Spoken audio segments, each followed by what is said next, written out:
Foi. Então, bom dia aí, pessoal. A gente vai falar hoje sobre D&O.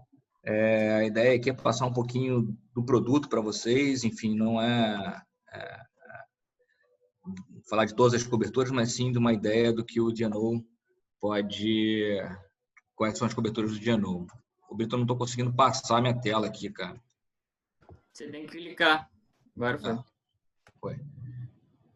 Tá, então vamos fazer a apresentação sobre D&O. Essa é a nossa agenda. Vai dar uma introdução, conceito, riscos legais, riscos cobertos, características gerais, período de vigência e retroatividade, principais critérios de avaliação de risco e informações que a gente precisa para fazer uma cotação de D&O. O seguro de D&O é o seguro de responsabilidade civil para diretores e administradores. Ele garante o patrimônio do dirigente, ou seja, é um seguro voltado para os administradores da empresa. Tá? Quem contrata geralmente é a pessoa jurídica, o tomador é a pessoa jurídica e o segurado são as pessoas físicas e os administradores que têm poder de decisão dentro da empresa. Tá? Na verdade, esse seguro ele é voltado para dados danosos que o segurado possa causar a alguém. Tá? Ele pode ser uma quebra de dever estatutário, quebra de confiança, quebra de garantia de autoridade, negligência ou erro, ou declaração falsa e enganosa, efetiva e alegando ainda qualquer outro ato, omissão danoso cometido ou tentado. Tá? Aqui a gente vai falar um pouquinho do conceito, risco de responsabilidade civil dos administradores. A contratação é paga pela pessoa jurídica, como eu já havia comentado. Quem paga isso é a empresa. E os segurados são todos os administradores da empresa. Né? Então, é uma cobertura que tem, na verdade, é uma pólice aberta, não nominal. Então, todo mundo que tem cargo de gestão dentro da empresa ou poder decisório está coberto dentro dessa pólice na hora da contratação. Tá? Isso se estende a conselheiro também, dirigente, sócios, etc. Tá? Esse é o seguro que é importante segurar, definido pelo segurado. Tá? A gente tenta ver mais ou menos uma relação aí com o faturamento da empresa. Não tem um percentual definido, enfim, cada atividade é uma atividade, tem o seu grau de dano que ele possa causar e a gente deixa a cargo do tomador. Tá? Mas a gente geralmente tenta indicá-lo uma importância segurada para ele não ter nenhum tipo de problema. O que está coberto, né? São as reclamações de terceiro contra os segurados relacionadas a atos de gestão praticados no exercício das atribuições dos administradores da sociedade. Tá? A cobertura se divide em duas etapas, né? O custo de defesa, né, dessa ação que ele venha a sofrer. Então, assim, todo o custo que ele tenha para se defender dessa ação está coberto dentro da cobertura A. E a parte de indenização. Tá? Isso a gente, por exemplo, se ele for condenado, a cobertura de reparação do dano. Tá? Alguma dúvida aí, pessoal? Por enquanto, não. Até agora não. Tranquilo.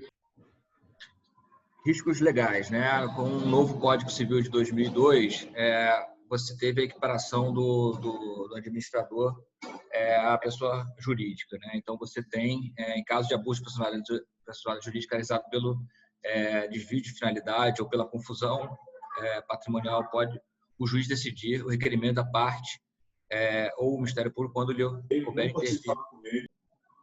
Oi? Alguém estava com áudio frouxo, pode ir. Tá, com relação, então, o novo Código Civil, repetindo, os sócios, enfim, os administradores, eles foram também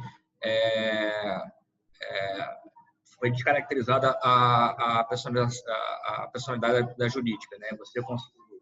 O juiz pode chamar o administrador, sócio, conselheiro, qualquer outra pessoa que possa ter causado dano a responder no processo junto à empresa, tá?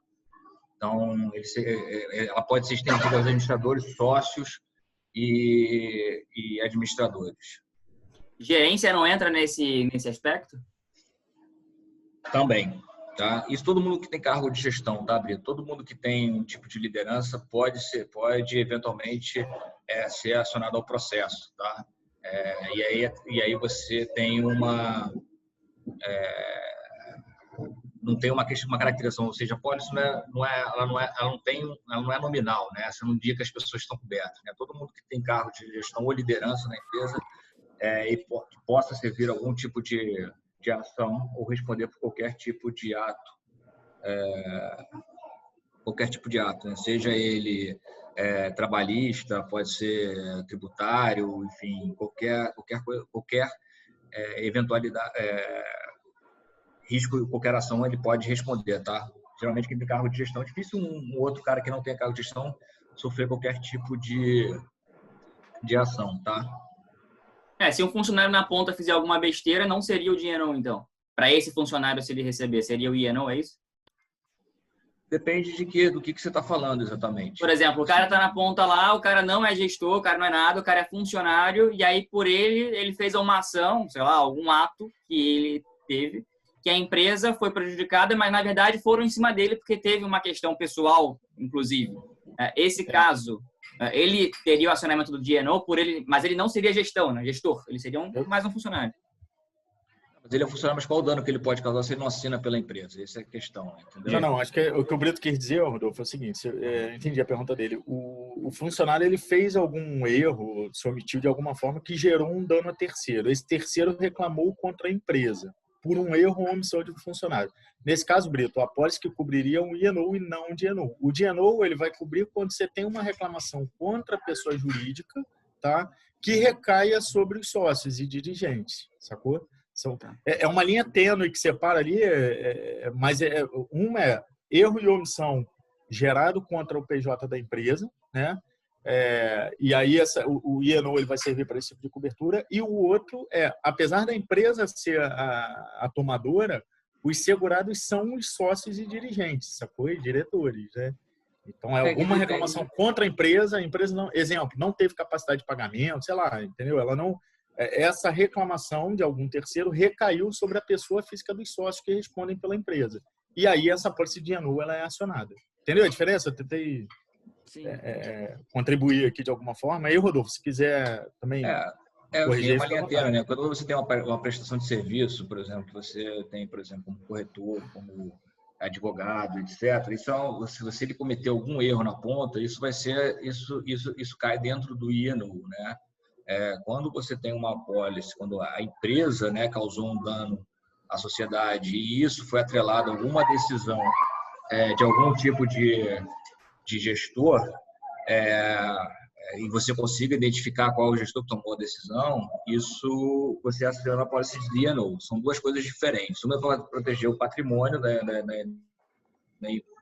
do administrador, e o E&O é a falha efetivamente do serviço prestado.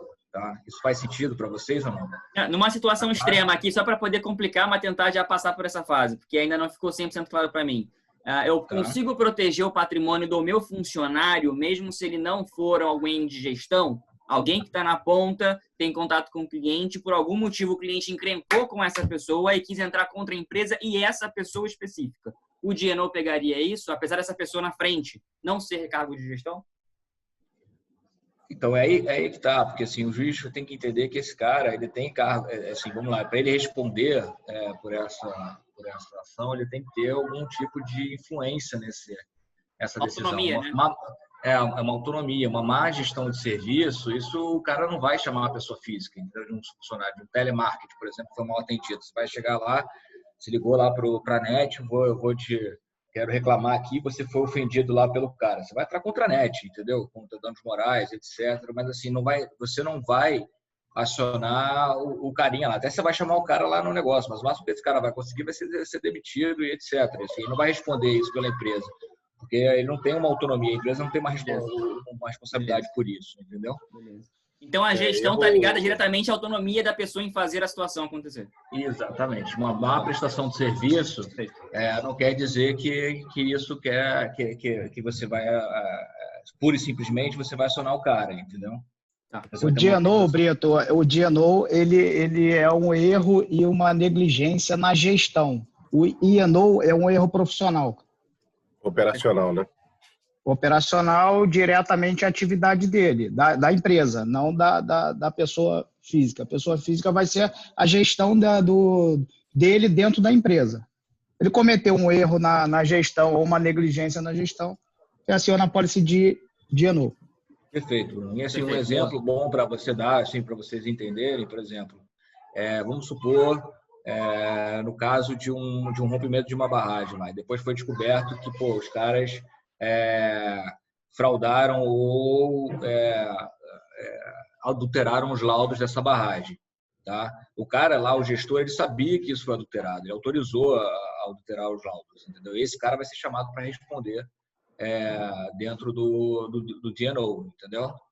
Sim. Boa. Faz sentido? Faz. Boa. Porque foi a gestão, entendeu? Não foi o cara que executou lá e fez acima dele. Lá. É o cara que autorizou o negócio, entendeu? Na verdade, a cadeia toda Mas vai também. Rodolfo, no caso aí não teve dolo, não, cara, nessa omissão aí? Exatamente, depois é dolo, mas até você descobrir, né? Você, enfim, está entrando no D&O, né? Assim, quem é que autorizou isso? Vai defender se realmente foi uma negligência ou uma alteração de laudo, o cara vai lá e ele vai responder até que isso seja comprovado, entendeu? Uhum. Aí sendo comprovado... Os custos de defesa, os custos de defesa vão estar rolando até que o cara seja realmente condenado por esse tipo de porque também nesse caso aí é pro reembolso, né? Na verdade, só um adendo aí, o custo de defesa ele pode ser pago diretamente ao escritório, tá? Então, ele não necessariamente vai ser através de reembolso. Ele precisa ter a anuência da seguradora, podendo ser pago via reembolso ou diretamente uma indenização aí via escritório. Porém, no final do processo, sendo caracterizado uma má-fé ou um processo que não tenha cobertura, o segurado devolve todo esse valor para a companhia. Tá? E ele tem que ter alguma coisa em garantia, porque pode ser que ele não tenha patrimônio para devolver. Ele pegaria contra-garantia nesse caso para devolver essa Na seguradora, a seguradora não exige, tá? Mas ela participa muito do processo de sinistro nesse caso. Até por conta de valores, de aprovação, enfim, tem uma série de acompanhamento aí do próprio jurídico da companhia. Então é mais improvável ter o dolo no final a efeito de negativa, né? Porque ela já vem acompanhando desde o início. Exatamente. Boa. Mas enquanto o cara não é julgado, né? Então você vai fazendo os pagamentos, enfim, você vai fazendo os pagamentos do processo, entendeu? Você não vai deixar, geralmente você tem etapas de pagamento, tá? Então, eventualmente o cara tem que reembolsar até sair a sentença, mas eu nunca vi ninguém reembolsar, tá? Eu converso na época que eu trabalhava numa multinacional grande, enfim, e global, eu conversando com o pessoal de D&O lá de fora, os caras falando que nunca viram um cliente reembolsar os custos de defesa. Tá? Isso também vale para o Código Tributário Nacional também, que os administradores são pessoalmente responsáveis pelos créditos correspondentes às obrigações tributárias, então resultantes de atos praticados com excesso de poderes ou infração da lei de contrato do Instituto Social. E você tem todas as partes que ele pode ser acionado, tá? Então, aí tem Código de Defesa do Consumidor, Lei Econômica Popular, Lei de Falência, Antitrust, Direito Administrativo, Sociedades Limitadas, Meio Ambiente, e Direito Previdenciário e Código Penal, tá? Aqui os principais riscos cobertos, né? Assim, é importante falar que o seguro de D&O é uma pólice de all risks, tá? Mas existe algumas coberturas aqui as principais coberturas onde está denominado dentro da apólice, tá? Está nomeado, na verdade, né? Que são as reclamações ao segurado, seja demandado por débitos tributários, trabalhistas, previdenciários, reclamações de qualquer credores da empresa, né? Ou seja, da tomadora de seguro contra os segurados, administradores, reclamações da própria empresa, né? A tomadora do seguro possa mover contra o segurado, tipo diretores, membros de conselho ou executivo em geral, ele pode entrar contra algum executivo da empresa. reclamações que os sócios acionistas da empresa tomadora possam mover contra os segurados, né, independente do percentual de ações ou cotas detidas por cada um. A garantia expressa de defesa, né, de custos de defesa para os processos judiciais, civil ou criminal. Reclamações contra os segurados decorrentes de desconsideração da personalidade jurídica da empresa, tomadora de seguro. Reclamações contra os segurados decorrentes de danos corporais sofridos por empregados terceiros relacionados às atividades da empresa. Isso é um empregador também, né? Se o empregador entra contra a empresa, um executivo pode responder também por conta desse sinistro de empregador, ou por conta de ele não fornecer os equipamentos, ou ele não ter dado a devida qualidade, né, de trabalho para esse cara poder trabalhar, tá? Limite especial de cobertura para processos de natureza ambiental movidos contra o segurado. Isso é uma particularidade nova que você contrata a parte, eventualmente, com um limite especial para danos ambientais. Processos de natureza administrativa contra os segurados, inclusive contra órgãos governamentais, reguladores, fiscalizadores e tribunais de contas, inquéritos policiais. Reclamações contra o segurado em virtude de erros e omissões na prestação de serviços profissionais da empresa. Isso basicamente é um E&O, mas isso também, aí você entra também numa linha tênue aqui da pólice de E&O com a pólice de E&O, mas isso aqui você tem que contratar a parte e isso protege o administrador também. Penalidades e multas administrativas ou contratual contra o segurado, somente custos de defesa, incluindo depósitos judiciais e administrativos reembolsáveis em caso de condenação, né? Isso aqui é uma cobertura legal, que, por exemplo, onde você, por exemplo, você tem caso você tenha que fazer, o administrador tenha algum cumprimento de multas e etc., você consegue reembolsá-lo automaticamente. Demais situações em que o segurado possa ser pessoalmente responsabilidade em virtude da posição que ocupa da empresa tomadora, exceto os riscos excluídos, né? E a gente entra aqui nos riscos excluídos, aí, como Miyasaka falou, os atos dolosos, se isso realmente for comprovado, não tem cobertura, enfim, o segurado vai ter que arcar com esse prejuízo ou, eventualmente, a empresa se entrar num acordo, tá? Reclamações pré-existentes no momento da contratação, multas em garantias, salvo a relação à defesa, né, o que já foi mencionado lá em cima, e reclamações sobre fatos não inerentes à posição do administrador. Algumas características gerais aqui do D&O, que é a livre escolha do profissional de defesa, ou seja, ele pode contratar o advogado que ele desejar para fazer o custo, para fazer a defesa dele, mas isso você tem que alinhar diretamente com a seguradora, né? Não é só uma questão de preço, é uma questão de cara que tenha, de um advogado que tenha expertise naquela área, tá? Adiantamento dos valores referentes a custos de defesa, à medida que as defesas forem incorridas, que eu já tinha mencionado lá na frente. O seguro coletivo protege todas as pessoas físicas que possuam poder de gestão na empresa, contratante, incluindo diretores, membros do conselho, gerentes, servidores e procuradores, entre outros, tá? Cobertura retroativa para fatos geradores ocorridos antes do início de vigência, isso você tem que combinar isso com a seguradora, né? E continuidade de cobertura até 4 anos, caso a pólice não seja renovada, né? Isso você tem lá o prazo complementar e suplementar, que a gente vai falar daqui a pouquinho, né? Cobertura para os executivos das empresas controladas pelo contratante, então você pode botar as empresas, pode fazer uma empresa para holding, né? Dependendo dessa empresa, você vai botar as outras empresas que esse grupo controla, né? Dependendo se ele for acionista majoritário, e aí você consegue botar isso dentro de uma única pólice, né? E cobertura para perdas sofridas pelo cônjuge segurado em virtude de um regime de união civil, né? Ou seja, se isso atingir o cônjuge, você estende a cobertura do D&O para esses caras, desde que esteja lá na união civil lá, que ele tem ou bens como é o parcial ou total de bens, tá? Daí é padrão para todos os D&Os, essa última? Sim.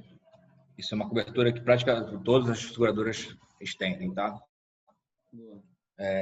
E tem uma coisa legal, né, que a gente não mencionou aqui, mas existe a cobertura para penhora, né? Por exemplo, o executivo está sofrendo processo e o juiz vem e penhora a conta dele, etc. E ele não consegue se movimentar, eu tenho os bens bloqueados, né? Existe uma cobertura que você, segurado, ele consegue pedir para a seguradora um adiantamento para que ele possa ter o básico da vida dele do dia a dia, né? Que são escola, alimentação, conta de luz, água, enfim, tudo para manter a família. Você tem um adiantamento aí e você consegue cobrir esses gastos que você tem pessoais. Então, ele faz esse adiantamento. Como é que você comprova esses gastos? Isso aí é no caso de bloqueio judicial de contas, é isso? Exatamente. Você comprova com boletos, né? Você tem lá a escola para pagar, você tem um contrato com uma pessoa que trabalha na sua casa, você tem supermercado que você tem que fazer, enfim. Cartão de crédito, fatura, paga também esse por tudo? Exatamente. Você comprova lá os teus gastos lá recorrentes, né? Você tem como comprovar e você vai ter um reembolso ou vai ter um adiantamento para que você consiga pagar os seus custos, né? Você tem um salário, né? Você consegue comprovar para ser um executivo que você tem renda para fazer, você tem o seu padrão de vida lá, você vai comprovar o seu padrão de vida e ele vai te fazer um depósito no valor não sei se do seu salário, eu acho que é uma coisa mais negociável dos seus custos de vida, tá? Tá. E qual o prazo que ele tem para poder... Mas entra aí também o salário, Rodolfo. É do salário, né? Basicamente é um salário, né? Que mede, né? Exatamente, que é a grana que ele tem mensal aí para poder arcar com os custos dele. É mais fácil de mensurar, né? Porque ele tem um controle da empresa. Exato. E tem prazo máximo de 1 ano, 2 anos para continuar pagando essa porra ou não? Limite da pólice. Entra no limite da pólice. De 1 ano. Até 1 ano, né? Depende de quando ele tomar o processo. Falta 6 meses para finalizar a pólice, ele recebe durante 6 meses, é isso? Não. Ele vai receber... Como é uma pólice de responsabilidade civil, ela tem cauda longa, né? Você vai usar a verba até o limite. Você startou uns 500 mil, 1 milhão, que for o caso. Entendi. Exatamente. Tem aquela questão de se não for renovada, viu, Brito? Tem 4 anos de continuidade de cobertura. A gente vai falar aqui que é dos prazos, né? Que é uma característica de retroatividade do período, né? Prazos de reclamações para cobertura, né? Então, assim, você tem retroatividade limitada para fatos geradores desconhecidos pelo segurado, né? E o prazo complementar de 3 anos. Sei lá, você encerrou a atividade da empresa, etc. Você tem mais 3 anos de cobertura e geralmente essa cobertura ela é automática, tá? Você não precisa pagar por nada disso. Você tem mais 3 anos de prazo complementar. Essa pólice fica vigente para qualquer tipo de reclamação e você pode estender esse prazo por mais 1 ano, mediante a pagar um adicional de prêmio da apólice, tá? Então, assim, você automaticamente já tem 3 anos, ou seja, você encerrou a atividade. A Globus encerrou a atividade da empresa, como CNPJ da Globus, vendeu a atividade, por exemplo. Mas alguns processos podem cair no CNPJ da própria Globus. Então, você tem 3 anos de cobertura para que se alguém avisar, ter algum aviso de sinistro, alguma reclamação, nos próximos 3 anos você está coberto aí dentro dessa apólice, tá? E você ainda pode até porque se acabar o CNPJ e vier em cima do CPF, né, que na verdade vai vir em cima da pessoa física, né, Rodolfo? Sim. Aí ela estava exercendo o cargo na Globus, por exemplo, aí a apólice está valendo. Você tem que ter uma equiparação, né? Você tem que fazer a jurídica e chamar a pessoa física, tá? Da apólice. Alguma dúvida no prazo complementar suplementar? Então, no caso aí de se for acionado somente a pessoa física, não tem como ela ir buscar essa apólice da empresa? O cara, geralmente, alguma pessoa quando processa, ele não processa só a pessoa física, né? Ele vai ter que atrelar isso a um fato acontecido quando ele estava prestando serviço, concorda? A uma empresa. Não é só a pessoa física, né? Então, não, mas tem vezes que pode vir por exemplo, não sei, acho que é cobertura complementar aí, causas trabalhistas, práticas trabalhistas indevidas, né? Mas ele vai ter que falar onde foi, né? Então ele vai ter que falar foi na Globus, etc. Né? Então, assim, a pessoa jurídica também sempre vai ser acionada. Vai ser a primeira, na verdade, né? Tem que vir pela jurídica. Exatamente. Rodolfo, em relação a essa prazo suplementar, eu estou com uma dúvida do seguinte. Aconteceu lá um sinistro, tá? a seguradora não quis renovar a apólice. E ele não conseguiu renovação em mais nenhuma seguradora. Ele ainda continua com esse prazo suplementar. Mas se o sinistro tivesse sido tão pancada que esgotou o limite que ele tinha, aí acabou, não tem mais os 4 anos. Findou total. Ele vai indenizar até o limite da apólice, né? Não, que eu digo que... encerrou o limite da apólice, encerrou a apólice. Encerrou a apólice e não existe mais a suplementar, mesmo a seguradora não querendo renovar. Porque acabou o limite. O que vai gerir aí é o limite da apólice, não o prazo. Entendeu? Então, se esse cara tiver um... Ele teve um sinistro. No segundo ano, ele encerrou lá a apólice depois de um ano, né? No segundo ano, veio uma reclamação. Ele tinha uma verba de 500 mil. E esse cara consumiu os 500 mil, a apólice encerra aí só com essa ação, entendeu? Não, o exemplo que eu estou dando é o seguinte. A apólice está vigente em 2020, certo? E aí teve um sinistro que matou os 500 mil. A seguradora, em 2021, não quis renovar. Tomou prejuízo, não quis renovar. Ele não conseguiu renovação em outra seguradora, tá? E daqui a 1 ano e meio vem mais um outro processo. Ele ainda existe? Não, só existe a apólice se tiver cobertura, minha saca. Não tem mais valor para cobrir, não tem indenização, então não tem apólice. O prazo complementar aí nesse caso continua, porém ele não tem mais verba para atender a apólice. A formalidade não tem mais saldo. Né? A formalidade continua. Prazo complementar de 3 anos. Se ele pagou um prêmio adicional para obter o prazo suplementar por mais 1 ano, ele tem 4 anos aí para apresentar qualquer tipo de reclamação. Lembrando que essa reclamação ele vai apresentar no momento em que ele recebe a notificação judicial ou extrajudicial, tá? Se ele recebeu qualquer notificação lá atrás, ele tem um prazo prescricional aí de 1 ano para comunicar a seguradora. Se não comunicar, já era. Perdeu a oportunidade de comunicar a seguradora. Beleza, valeu. Beleza.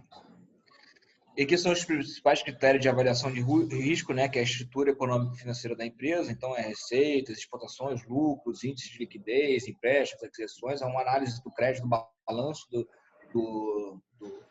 da empresa, né? Então, assim, para a gente fazer a análise e a seguradora fazer, é importante você mandar todas as informações financeiras dos últimos 3 anos do segurado, tá, da empresa, passivos judiciais, governanças corporativas, reputação dos sócios empreendedores, que é ser uma pessoa politicamente exposta, o setor de atividade, tempo de atividade, ofertas públicas de valores imobiliários, não sei se está na bolsa ou não, política de distribuição de dividendos, organograma e um business plan, caso a empresa seja uma startup ou se tiver com patrimônio líquido negativo, né? E basicamente todas essas informações a gente bota no questionário para a gente possa fazer a avaliação de risco desse segurado, tá? Algumas empresas menores, assim, é um fast track, né? São 3 informações do balanço, a gente consegue fazer a cotação. Mas empresas listadas em bolsa, que tenham são listadas em bolsa nos Estados Unidos, a DR3, a DR2, a gente precisa de um questionário bastante complexo e robusto e as informações financeiras para que a gente consiga aprovar qualquer tipo de crédito, né? Qual o cheiro de taxa desses negócios aí? De acordo com esse formulário, você vai ter uma taxa maior ou menor, né? Mas tem uma média de taxa de precificação? É difícil você falar porque as taxas estão aumentando, né? Isso que eu ia comentar agora, né? Hoje a gente tem devido à pandemia, né? Na verdade, assim, antes disso já estava tendo alguns aumentos de taxa em relação a empresas de QR3 ou QR2, QR2, desculpa, a DR3 e a DR2, que são empresas onde a gente estão listadas em bolsas, né? Estavam com muitas reclamações, a gente tinha jurisprudência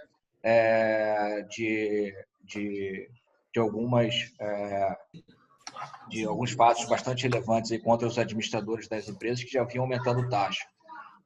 Com a pandemia, a gente teve aí agora um aumento inacreditável de reclamações de sócios minoritários por conta dos administradores ou dos responsáveis pelas empresas não terem um plano para a pandemia. E isso deu um boom de reclamações e o preço, e na verdade o aumento de taxa de ano aumentou bastante para os próximos meses, tá? Para as próximas renovações. A gente já tem visto contratos e contratos de seguradoras e até mesmo renovações que exigem o mercado de resseguro com taxas já até dobrando de valores, entendeu? Então, assim, está bem complicado hoje para empresas com, principalmente ações em bolsa, para fazerem as renovações. A gente tem um cliente em comum, que é uma linha aérea, onde a taxa dele de renovação desse ano, antes da pandemia, já foi o dobro do ano passado, tá? E para esse ano ele tem uma expectativa aí de pelo menos mais 50% de aumento depois da pandemia, tá? Para o ano que vem. Mas isso é na linha do garantia, tipo, 0,5%, é 1%, é 2%, para a gente ter uma noção de valor. Depende, cara. Isso pode... Assim, não, pode variar qual range. É de 3% até 10%. Então, tem a pólice aí com 1% de taxa, entendeu? Aí depende muito da atividade também, da situação financeira da empresa. Qual foi a maior taxa que você já viu no mercado, que o cliente aceitou pagar? Cara, você tem uma ideia, essas facultativas, tem gente que está pagando 10% numa faixa primária de 10 milhões, entendeu? 10? É que o D&O não é precificado via taxa, tá, Brito? É precificado com outros parâmetros, na verdade. A taxa é mais uma estimativa que a gente pode ter aqui e tal. Só para ter uma noção de proporção disso, né? Porque em outros seguros a gente mais ou menos tem uma noção. É 3% do carro, sei lá. Então dá para fazer a conta. Ele só não é precificado com taxa, mas dá para fazer conta. Só fazer a conta inversa, para achar a taxa, na verdade. Isso. Mas apesar do que o Rodolfo falou, né? Do aumento de todos esses quesitos, aumento de taxa, o aumento também de D&O em pandemia tá absurdo, tá? Tá ano passado, uma proporção do ano passado de 200 milhões para esse ano em 400 milhões. A Argo entrou aí no top 1 aí, com emissão de 2 milhões em 2019 para 22 milhões em 2020. Então, apesar da taxa tá alta, a precificação tá diferente versus pandemia, as pessoas estão conscientizando que é preciso ter o seguro, né? Assim, é muito importante a nossa venda nisso aí, que é muito importante ter o D&O. O D&O hoje ele é uma ferramenta também que um executivo ele não entra numa empresa sem que você tenha esse seguro, porque isso blinda o patrimônio desse gestor, né? E você não sabe o que essa empresa possa ter feito, ou blindar ele de uma má gestão, né? Então ele precisa, essa ferramenta é uma forma de blindar o patrimônio dele. Então é uma forma de reter e uma forma de atrair talentos também para a empresa, tá? Então faz todo sentido a empresa contratar esse tipo de seguro. E oferecer isso para os seus funcionários até como um benefício. Acabou passando ali, eu não vi, uma dúvida ficou. Ele cobre para sócios da empresa, certo? Certo. Ele cobre para sócio investidor ou só sócio executivo? Mas o sócio investidor ele não tem cargo de gestão, né? Ele não tem só quem tem cargo de gestão, que toma decisão. Porque se ele tem parte da empresa em equity, pode ser que venha na física dele também a reclamação desse investidor. Pode. Então não teria cobertura para esse cara. Não, até tem, mas assim, a gente não vê onde ele possa ter influência, que o juiz fala, o custo de defesa está ali para o cara. Ele também está coberto. Eu posso comprar uma empresa com 51% do equity dela, fico investindo só, não faço nada da empresa e tem um cara lá que toma conta. Mas eu posso ter um passivo de 51% do problema que vier na empresa porque eu tenho um cota de 51%. Isso não é viável? Isso não acontece? É viável. Você não tem um cargo de gestão, você tem um cargo de gestão e você participa do conselho, provavelmente, dessa empresa que você tem 51%. Sim. Se você tomou algum tipo de decisão dentro do conselho também, os conselheiros também estão cobertos dentro dessa pólice, né? E você, como sócio investidor, você também automaticamente já está coberto. Mas você tem que ter algum cargo de gestão para que você possa, eventualmente, ter a caracterização do dano, entendeu? Porque se eu não tiver um cargo de gestão ou lá dentro da empresa, eu só tomo o passivo, basicamente, só recebo. O problema. Pelo menos no conselho tem que fazer parte. Mas você está coberto. No final das contas, no final do dia, entendeu? Pelo menos para os custos de defesa. Mas o juiz vai dar improcedente por conta de você não ter cargo de gestão da empresa. Apesar de ser dono da empresa. Apesar de ser 51%. Mas se você tiver um cargo de gestão, tiver no conselho, você vai responder por conta disso, entendeu? Eu tô pensando nisso para os investidores anos que a gente conhece, os caras que saem da XP, porra, milionário e começa a investir em porrada de empresa. Esse cara tem uma exposição de... Geralmente esse cara tá no conselho, né? Ele faz parte do conselho da empresa também. Teoricamente, ele teria cobertura se fizesse parte do conselho. Se ele não fizer parte do conselho, aí é caso a caso para saber se vai ter cobertura ou não. Assim, se ele tiver de novo, né? Dito assim, sendo parte do conselho, obviamente ele tem cargo de gestão, né? Ele tem cobertura. No caso do sócio investidor, que ele não participe do conselho, duvido que ele não tenha uma reunião semanal lá, que o cara preste contas para ele, tenha uma mini reunião de investidores ali. Cara, eu acho que vamos pensar numa empresa grande, vamos pensar numa Petrobras onde você tem sócios minoritários, acionistas. Você pode ir lá como sócio minoritário, você comprou uma ação da Petrobras, você pode ir lá para a reunião de conselho e você ir lá e votar. Assim. Você teria cobertura por uma decisão que você tomou? Você votou? Teria. Você está coberto também. Sócios minoritários e sócios investidores também estão cobertos. O difícil você vai ser condenado por um ato que você tenha cometido, porque você não está na gestão da empresa, mas você está coberto no custo de defesa. Não, beleza. Porque eu já estou enxergando isso daqui como uma dupla convida para a gente fazer um evento para caras investidores, entendeu? De planejamento, enfim, jurídico para penhora, enfim. Depois a gente fala sobre isso, mas beleza, vai lá. Isso tem tudo a ver com a habilidade patrimonial do cara também. Como o INO, isso aqui é um complemento à vida financeira do cara. Então, o cara não pode entrar numa, assim, é minha visão. Se você vai trabalhar para uma empresa, você tem que ter pelo menos o DNO ou o INO, né? Dependendo do que você faz, para blindar o teu patrimônio. Tá? Beleza. Rodolfo, no caso, quando faz parte do conselho uma PJ, o representante dessa PJ está coberto? Sim. Está coberto. Está coberto. Tem essa cobertura aí, Alexandre? Tem? A grande maioria tem. Tá. Eu lembro que você comentou a questão de exclusão para risco ambiental, mas a gente fez aquele DNO lá para Santa Casa de Misericórdia que entrou uma cobertura complementar para riscos ambientais, né? É opcional, uma cobertura adicional, assim como multas e penalidades. Beleza. Mais alguma dúvida? Tem mais 15 minutos, galera. Até o próprio advogado da empresa, ele entra aí nessa cobertura, tá? Além dos gestores. Para ele receber, caso ele seja processado também? Para ele não perder a FII? Sim, porque pode cair, né? A empresa recebe o processo. São processos muito direcionados também, né? Para o ato de gestão. Por isso que dificilmente cai para um montão de gente, né? Óbvio, né? Pode cair sim, né? O caso caso da EBX, por exemplo, teve um processo lá de final 107 que ele se desmembrou para quase, se eu não me engano, 60 processos aí, cara.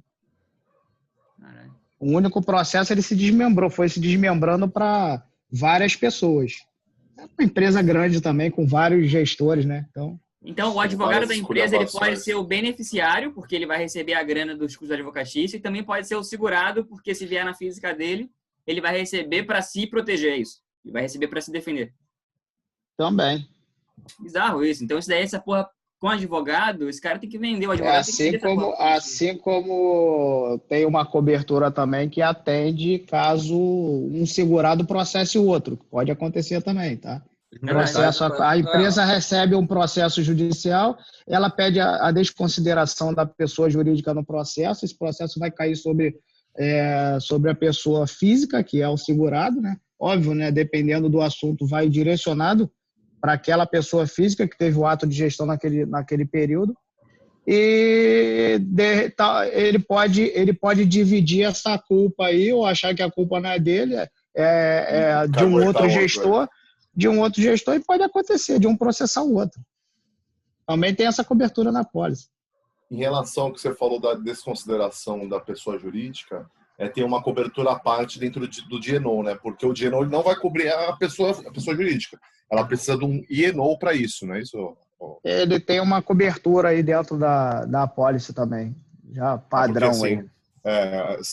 Se a pessoa jurídica, a empresa, receber o processo, ela tem que ter um E&O para cobrir ela, não é isso? O máximo que ela pode usar do D&O é essa cobertura à parte, né? Para desconsiderar ela. Depende do fato gerador aí, Sim, depende sim. da ocorrência, né? Nem sempre ela vai acionar também o E&O dela, né? Porque talvez não tenha nada a ver com a... normal, cara. Sim. Pode ser uma responsabilidade civil, porque o seguro de responsabilidade civil ele acaba sendo muito amplo, né? Você tem lá um RCG, você desmembra ele para um RC prestação de serviço, onde você tem depois aí o E&O, o D&O, você tem várias modalidades dentro do RC. Enfim, é basicamente isso. Falando só um pouquinho de exemplos de sinistro, a gente teve o processo, por exemplo, que eu acompanhei bastante, então todos os jornais, que foi o sinistro da Petrobras, né? Da Lava Jato, enfim, que foi um marco dentro do seguro do dia, não só no Brasil, mas como lá fora, onde casos comprovadamente de corrupção, Lava Jato especificamente, eles foram excluídos das apólices, tá?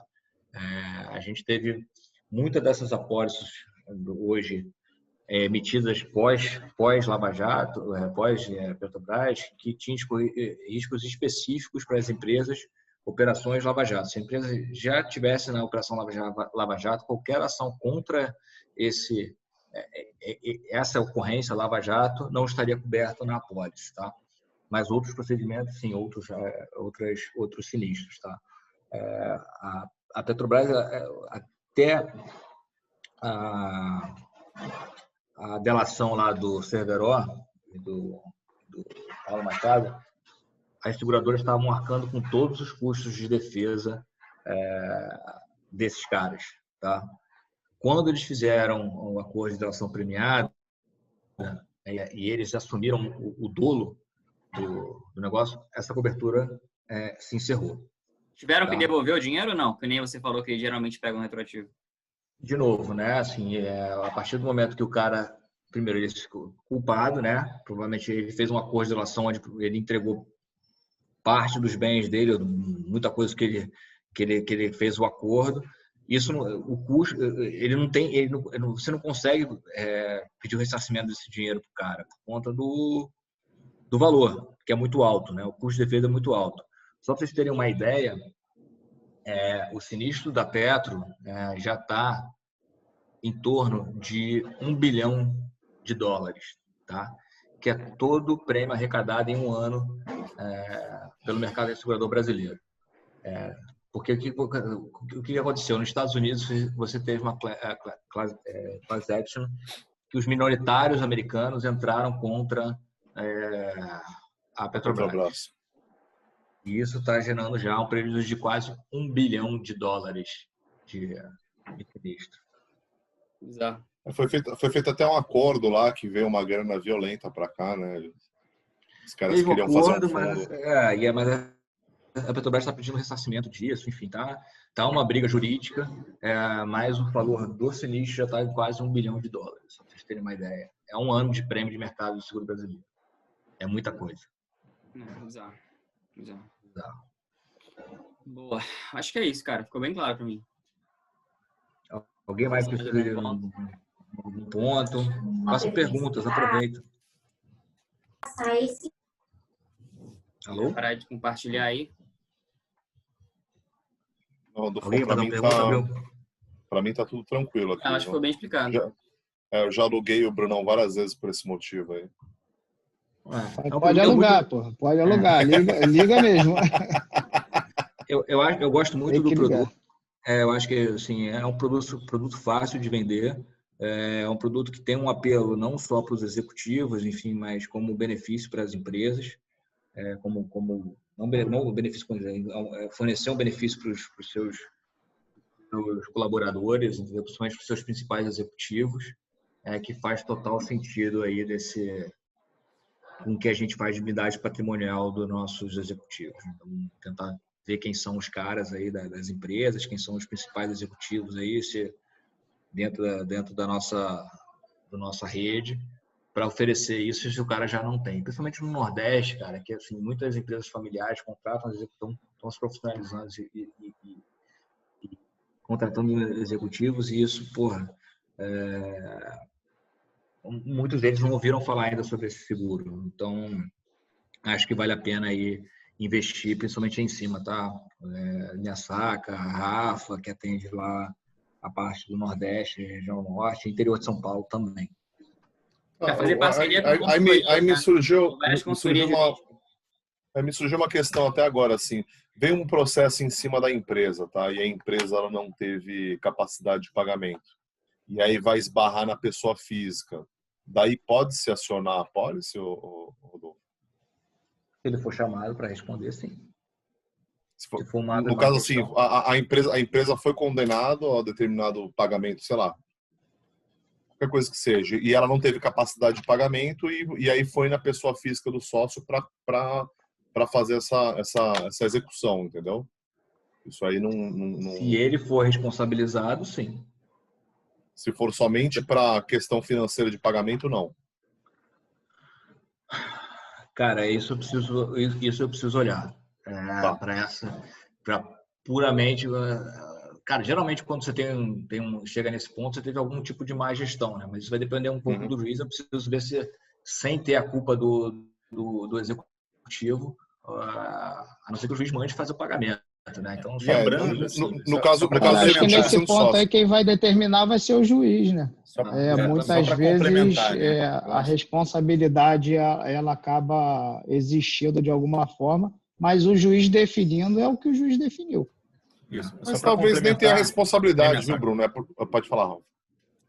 Complementar. Lembrando, né, qualquer seguro, né, qualquer um deles, independentemente do ramo, ele é um contrato de boa-fé.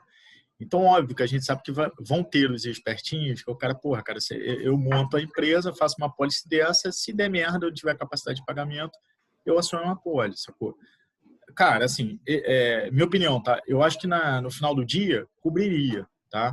Lembrando que é um contrato de boa-fé. Se ficar claro para a seguradora que houve má-fé do gestor, em algum tipo, o cara quis alavancar a empresa, enfim, não vai cobrir. Lembrando que é risco excluído, entendeu? Então, é só para deixar isso muito claro aí para todos os seguros, né, obviamente. Mas eu não estou falando na questão de má-fé, não. Estou falando na questão de, assim, talvez o executivo não tenha nem culpa. É porque, como ele é sócio do negócio, o juiz vai ter que fazer execução para pagar a indenização para o terceiro lá e não tem capacidade da empresa, não tem dinheiro na conta e o cara vai lá na pessoa física e toma, entendeu? Isso acontece muito, né? Tanto é que uma das coisas que a gente faz de comercialização do seguro de vida Whole Life é para tirar um pouco da exposição desse risco, do patrimônio líquido do cliente, entendeu? Talvez isso daí poderia agregar. Por isso que eu acho que... Eles são complementares. Eles são produtos complementares. Mas eu acho que é muito da cabeça do juiz, assim, ele tem que ter o sócio ali ou um dos administradores, na verdade, ele tem que ter não o dolo, né, o dano, né, do ato danoso, né, porque isso tem que estar coberto na apólice. Geralmente, quando o cara tem alguma dívida ou tem alguma coisa de pagamento, isso é uma má gestão, etc. Mas tem que ter um fato gerador. Então, a gente precisa entender como é que o juiz vai colocar como é que ele vai colocar isso, entendeu? Bom, galera, é a minha opinião. É isso. Vou finalizar aqui a gravação.